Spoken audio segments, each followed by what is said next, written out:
नमस्कार श्रोताओं, आज आप लोगों को सुनाने जा रही हूँ कहानी 2 पल सुकून के भाग 62। आप सभी से अनुरोध करती हूँ कि हमारे चैनल को लाइक करें, शेयर करें और सब्सक्राइब कीजिए। प्रकाश के ऑफिस में रेड डालने के बाद जब इंस्पेक्टर नवीन प्रकाश को साथ लेकर चले गए तो विद्याधर जी अपने हाथ पर सिर रखकर टेबल के सहारे बैठे रहे और सोचने लगे, मुझे जिस बात की डर था वही हुआ। बड़े दिनों से कंपनी के अकाउंट में बड़ी हेरा फेरी होती रही और हेरा फेरी करके डायरेक्टर लोग सभी मिलकर बहुत से रुपया की गमन करते रहे। मैं सोचा था कि प्रकाश को जिम्मेदारी सौंपने पर इस पर विराम लग जाएगी, क्योंकि प्रकाश बड़े ही ईमानदार लोग हैं। मगर यह लोग तो हद पार कर दिए। प्रकाश को अपने रास्ते से हटाने के लिए ऐसी हथकंडा अपना लिया कि उसे ही गमन के केस में फंसा दिया। बेचारे प्रकाश को शायद पहले से ही आभास हो गया था कि ऐसा कुछ हो सकती है, तभी वह रेजिग्नेशन देकर कंपनी से बाहर जाना चाह रहा था ताकि उस पर कोई विपत्ति न आ जाए। मगर इन बदमाशों ने उसके बाहर जाने से पहले ही बदनाम कर दिया ताकि उस पर किसी के विश्वास ही ना रहे।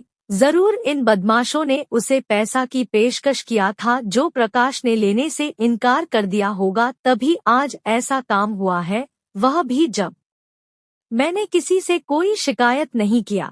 जरूर इन लोगों ने मेरी पैड और मेरी सिग्नेचर तथा स्टैम्प की गलत तरीके से उपयोग किया है। विद्याधर जी मन ही मन सोचने लगे, अब तो इस कंपनी को बचाना मुश्किल हो जाएगा। जब घर के लोग ही बागी हो गए तो घर को कौन बचाएगा।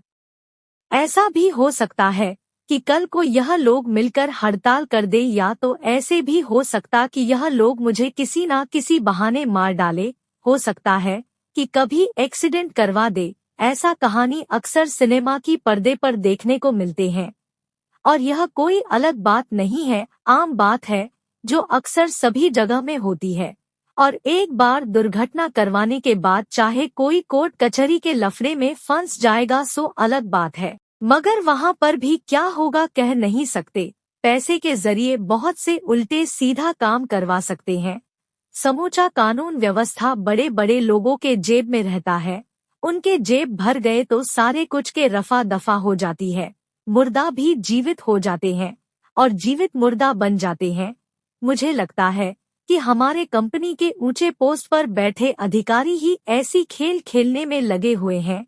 अगर ऐसा ना होता तो आज प्रकाश के साथ ऐसा दुर्घटना ना होती। यह लोग सिस्टम को अपने कंट्रोल में लेने के लिए प्रकाश को झूठे केस में फंसाने के लिए मेरी फर्जी रिपोर्ट तैयार किया ताकि सारे काम के लिए केवल मुझे ही जिम्मेदार समझा जाए और प्रकाश तथा उनके घर वाले भी यही समझे कि मैंने ही प्रकाश को फंसाया है।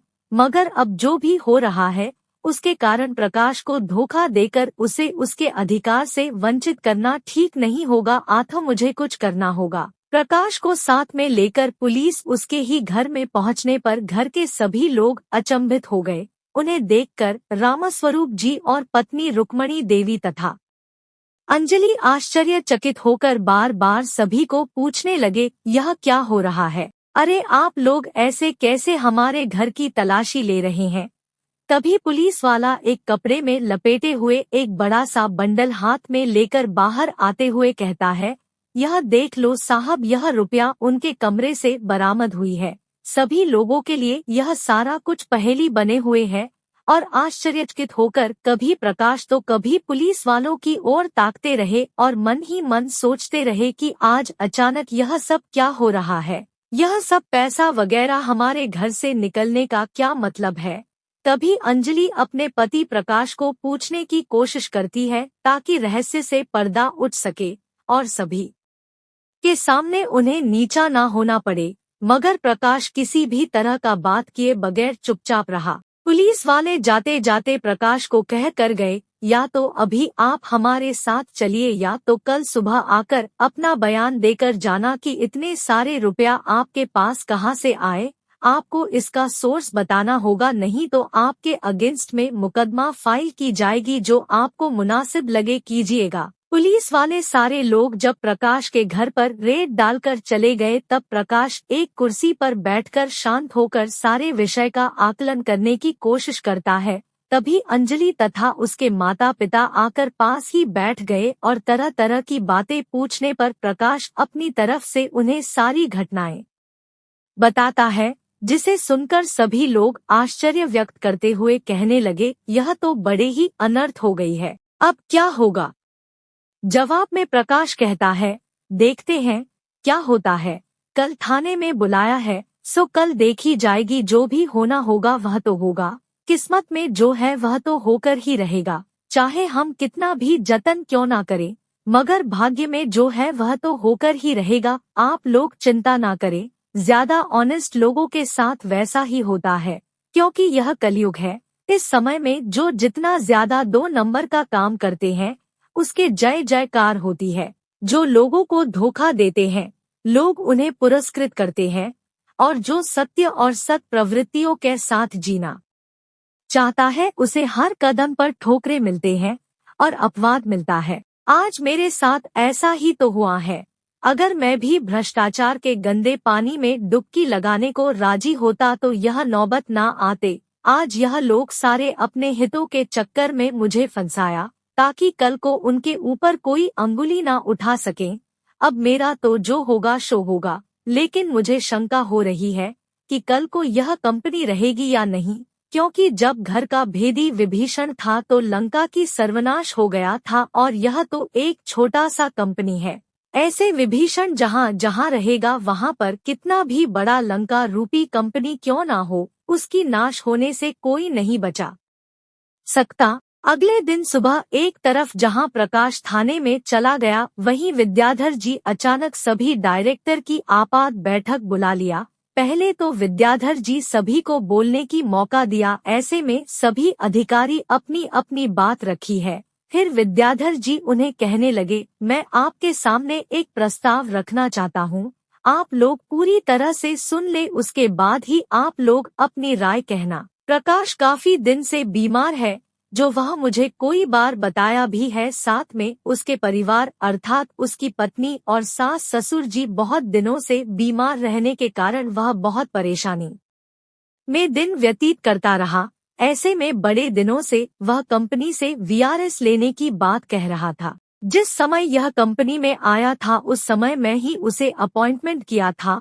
आप में से बहुत से लोग उस समय यहाँ पर नहीं थे और मैं ही मूल कर्णधार के रूप में था, तो मैं ही उसे अपॉइंटमेंट किया था। इस लिहाज से वह मुझे ही बार बार रिक्वेस्ट करता रहा ताकि उसको वीआरएस दे दूं, मगर इस कंपनी के जरूरतों को देखते हुए मैं ही उसे रोकता रहा। अब मेरा कहना है कि अगर हम लोगों के तरफ से उसका वीआरएस को मंजूर कर ली जाए तो अपनी कंपनी की ओर से उसका जो भी फंड्स बनता है, जैसा कि ग्रेच्युटी और उसका जमा राशि वगैरह, उसे देनी चाहिए, जैसा कि हमारा कंपनी सभी को देती है। और मैं चाहता हूं कि इस पर आप सभी की सहमति हो, जिससे कि उसका परिवार का भरण पोषण होता रहे। मैं उम्मीद करता हूं कि आप लोग इस पर सहमति प्रदान करेंगे। कुछ देर तक सभी लोग चुपचाप रहे, फिर अचानक ललन कहने लगा, सर आपकी बात तो ठीक है, मगर उसने जो रुपया चोरी की है उस पर क्या होगा? और ऐसा काम करने के पश्चात उसका इस कंपनी पर कोई हक नहीं बनता है कि उसे फाइनेंशियल रिम्यूनरेशन के तौर पर पैसा वगैरह दी जाए। जवाब में विद्याधर जी कहते हैं, देखिए मैं उसे रिम्यूनरेशन देने की बात नहीं कह रहा हूँ, उसका जमा पैसा वगैरह जो उसे क्या सबको मिलता है उसके ऊपर बात कर रहा हूँ। जो हमारा कंपनी के नियम है वह उसके परिवार को मिलना चाहिए। रहा बात उसका ऐसा काम करने का, तो उस पर मैं कहना चाहूँगा कि जब उसके अगेंस्ट में मेरी द्वारा कंप्लेन की गई है तो मैं खुद ही उस पर निर्णय लूंगा कि मुझे क्या करना चाहिए। उस विषय पर आप लोग जब जानते नहीं तो उस विषय पर बात भी ना करें। हम यहाँ पर इस विषय पर एकत्रित हुए कि और लोगों की तरह प्रकाश के भी काफी पैसा फंड के रूप में तथा ग्रेच्युटी के रूप में हमारे पास पड़ा है, उस पर उसका परिवार का अधिकार बनता है। और चाहे वीआरएस हो या रेजिग्नेशन हो या रिटायरमेंट की स्थिति में उस व्यक्ति का सारा बकाया राशि उसे दे दी जाए।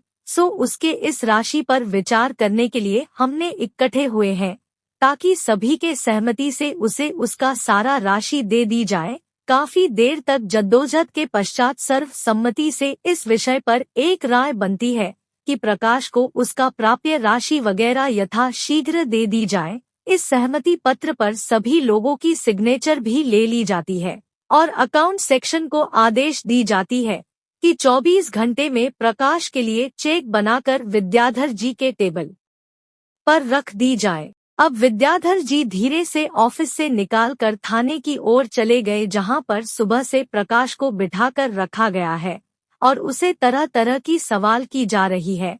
विद्याधर जी को देखने के पश्चात प्रकाश यह सोचकर हैरान हो गया कि आखिर ऐसा कैसे हो सकता है कि विद्याधर जी ने ही उसे झूठे मुकदमा में फंसाया, जबकि विद्याधर जी ऐसा आदमी नहीं है कि उसे झूठ मूठ के फंसा दे। प्रकाश सोचने लगा। समाप्त। कहानी के अगले भाग के लिए हमारे साथ बने रहिए। धन्यवाद।